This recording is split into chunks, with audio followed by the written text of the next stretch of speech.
to show her? Can we show Mom? Can we? Yeah. Down. Good job. You want to do this way? Come on. You want to go this way? So moving. Yep, there you go. Come on. You can do. Yep, good job. All the way. You think we're going to have to back up a little bit so she can see it better? Let's do it over here. There you go. Down. Good job. That was super. That was really good. Are you ready? Let's do it again. Let's do it again. Yeah. Oh, you want to go the other way? Some dogs do care, right? They have sides just like we do. Lay down. Good boy. And some dogs don't. He doesn't seem to care which side. Are you being silly? You don't want to do it no more. Lay down. Let's do this way. Let's do it this way. Yeah, there you go. Lay down. Uh-huh. Lay down. Oh, are you going to be a gooberhead about it? And sometimes that happens, right? It's a little uncomfortable to roll over for dogs. Some dogs think it's so fun. So fun. But he seems to think it's a little uncomfortable, and that's okay. He's done it 3 times now. So he can do it. You're just going to have to be very patient and maybe do one at a time, you know, and until he gets really comfortable with it. Lay down. Can you lay down? Lay down. Yeah, good boy. Keep rewarding the lay down all by itself so he doesn't create a bad association with rollover. And then what you're doing is you're just trying to get him to lay down on one side, and you can reward that all by itself. You can just, you know, I taught my dog how to play dead like that. It was great. And then if he's comfortable, keep kind of pushing his head back, and you can see him. He's really smart because he knows what he's supposed to do, because he brings his legs up, which a lot of dogs are just stupid and don't do. Not stupid, but just unaware, right? So he has the right idea, but I think the whole process of the whole rolling over just makes him a little uncomfortable, and that's okay. It's just a learning thing. Lay down. Yes, lay down. I really want you to lay down on that side. Right? So if you bring his head around, will he pop over onto the other hip? You're not inside it, and he said, no. You're so good. Yeah.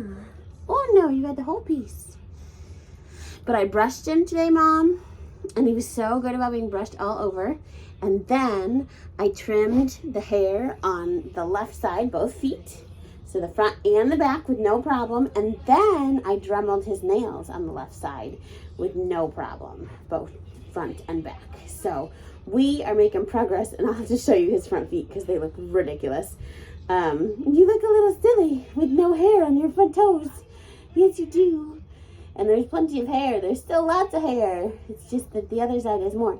And I will do the other side tomorrow because the goal was not to make him too crazy. But I was so pleased that he's already figured out the Dremel and being groomed and all that stuff. Yeah, there you go. Do you want to get it? Do you want to? So it's kind of back towards the hip and then back towards the shoulder. But no, you're not interested, of course, because I turned on the camera. Huh, yes. Because I turned on the camera. He said, no, thank you. Okay, let's talk about stay really quick. A lot of what he's learning, you're going to have to reinforce when he comes home and continue to do training exercises where you set it up on purpose to do it. Don't expect that he's going to come home and understand everything we've taught, because I have very much focused on a little bit more of teaching him all the things so that you can then continue them, but also really that handling aspect, making sure he's comfortable with having his feet touched, making sure he's willing to let you Dremel and trim nails and all those other fun things. And then of course I focus on the walking, which he should do fairly well by the time he comes home. I expect you won't have to do too much training exercises with the walking until he hits puberty, when he hits that teenage years, then you get to start all over again, because that's what puppies do. They're so fun, but not really. Okay, let's talk about stay.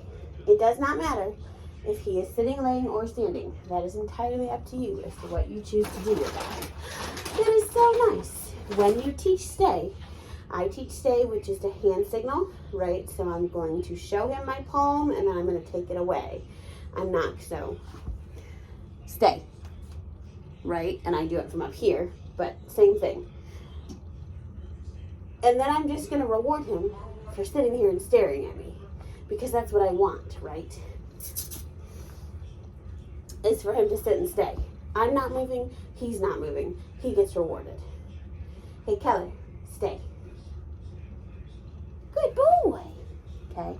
When he understands what I'm doing 3 or 4 times later, then I'm going to move in place. You'll notice I haven't told him to do anything, because this is the response that I expected.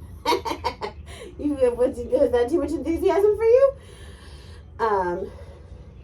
But right, we're going to start by moving our feet, and then we're going to kind of half turn and come back and reward, and then we're going to turn all the way around and reward.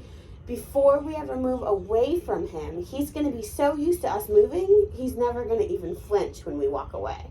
Okay, that's the whole idea. When you walk away from your dog, you are going to turn around and walk away, which is why it's a hand signal, not a stop sign, right? Because when you turn around away from him, you can't continue to hold that palm out, and that's not what we want anyhow. We want a dog that actually sits and stays all by itself without us having to constantly remind. Stay. Good boy. Good job, right? I really need a better place for this camera. Let's see if it's a little better over here. Let's see, Keller, if it's a little better over here so that Mama can see you. And then, what was I saying? Okay, so, anytime you walk away from your dog using the word stay, stay. Good boy. You're going to come back to him to reward. Free. Okay, you can use a release word like free or okay or done, but you have to use it every time. Okay, so it's not something I tend to do because I forget, so I just don't bother. When you walk away from him, if you tell him to stay and you turn around and you walk 3 steps, then you need to turn around and walk 3 steps back. Period, end of conversation. If you want a really good stay, this is how we create it. If you don't care, I usually use the word wait, okay? And I will show you that in a different video. And I might stitch it with this one, but we'll see. But that's the difference between stay and wait. Stay means do not move until I come all the way back to you and hand you a treat. Because later, if you decide to do like rally or obedience with him, competitions, you need that stay to be really solid. And then you can work on letting him go and coming to you. But for right now, stay means do not move until I come all the way back to you and hand you a treat. Okay? Wait means just give me a minute. I'm going through a door and I want you to wait on the side. I'm, putting your food bowl down. I'm doing whatever it is I need to do. And then you can do whatever it is you want to do. So that's the difference for me with wait and stay. Okay? So that is stay. We are not going to spend a lot of time on it.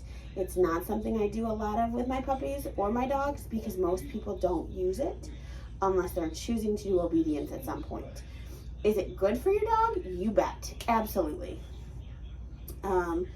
It is not going to hurt you to teach it. It is not going to hurt him to know it, but it is not something I spend a lot of time on personally because most of my pet parents don't bother to use it, right? Okay. Are you tired? I think we're tired still. Which is hysterical because he literally slept all day yesterday. He slept from 9 a.m. We'd only been up for like an hour and a half, tops. And he didn't really play a whole lot. He was just kind of awake. And then I put him to bed at 9 o'clock with a food bowl, with a toy. And he slept from 9 a.m. until 3 p.m. And then he got up and he played for 2 hours, and then dinner was at 5, and we went to get him out of his crate area, because I have a big playpen set up for him, and I went to get him out of his playpen area for after dinner, and he was back to sleeping. So we just let him sleep until like 7 o'clock. So he was really tired yesterday, and Sundays are usually our days off, so it wasn't a big deal. We don't often do a lot of training on Sundays, but he did have his food puzzles, which he thinks is the most marvelous thing in the whole wide world.